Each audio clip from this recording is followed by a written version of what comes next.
Hello friends, स्वागत है आपका स्टडी प्लस पे। आज का टॉपिक है चंद्रगुप्त मौर्य के बारे में। पिछले वीडियो में मैंने बताया था मगध का उत्कर्ष और सिकंदर के आक्रमण के बारे में।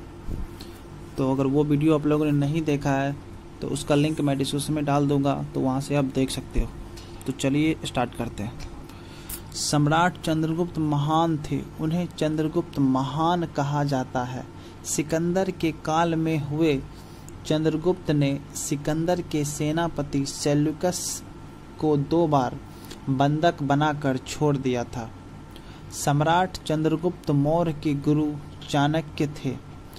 चंद्रगुप्त ने अपने पुत्र बिंदुसार को गद्दी सौंप दी थी। बिंदुसार के समय में चाणक्य उसके प्रधानमंत्री थे।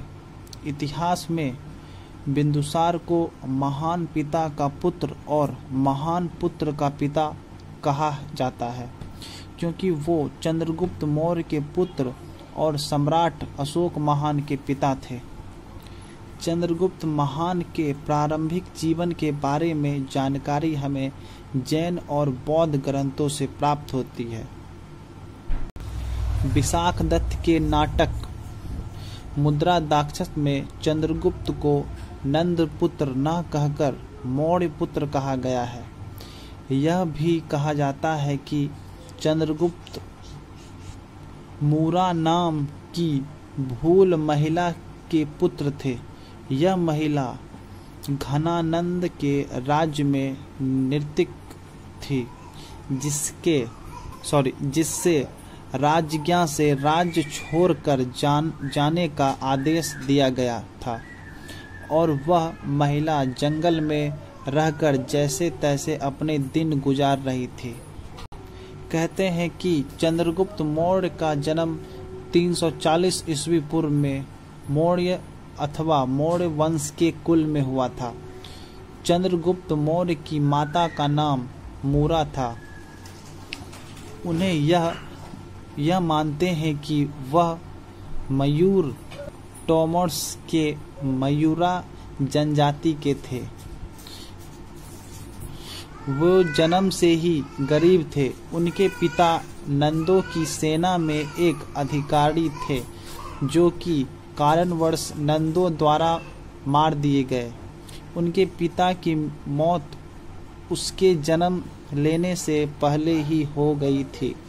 जब चंद्रगुप्त 10 वर्ष के थे तो उनकी मां मूरा का भी देहांत हो गया था, और तब से ही उनकी परवरिश आचार्य चाणक्य ने की थी। चंद्रगुप्त ने 3 विवाह की थी। उसकी प्रथम पत्नी का नाम दुर्धरा था। दुर्धरा से बिंदुसार का जन्म हुआ। दूसरी पत्नी यूनानी की राजकुमारी कनोलिया हेलेना या हेलन भी, जो सेल्यूकस की पुत्री थी। हेलेना से जस्टिन नाम का पुत्र हुआ।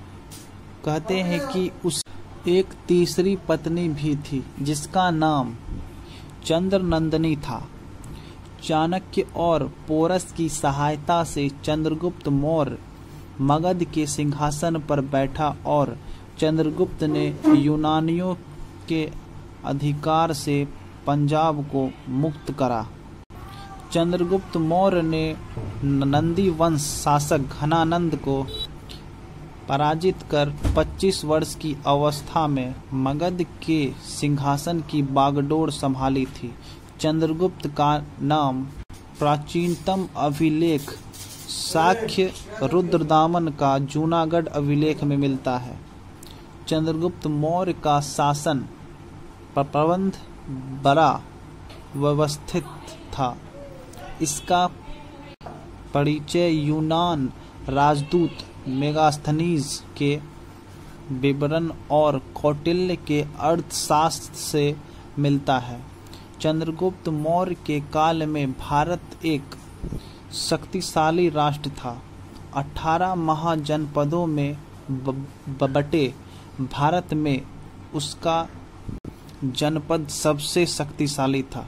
चंद्रगुप्त से पूर्व मगध पर क्रूर घनानंद का शासन था, जो बिंबिसार और अजात शत्रु का वंशज था।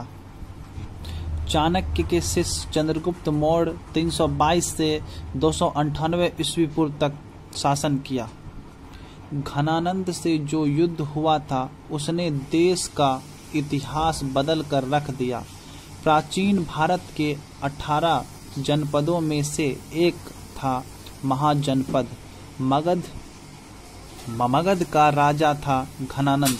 इस युद्ध के बारे में सभी जानते हैं। चंद्रगुप्त ने उसके शासन को उखाड़ फेंका और मौर्य वंश की स्थापना की। चंद्रगुप्त मौर्य जैन धर्म की ओर ज्यादा झुकाव हो चला था। वे अपने अंतिम समय में अपने पुत्र बिंदुसार को राजपाट सौंपकर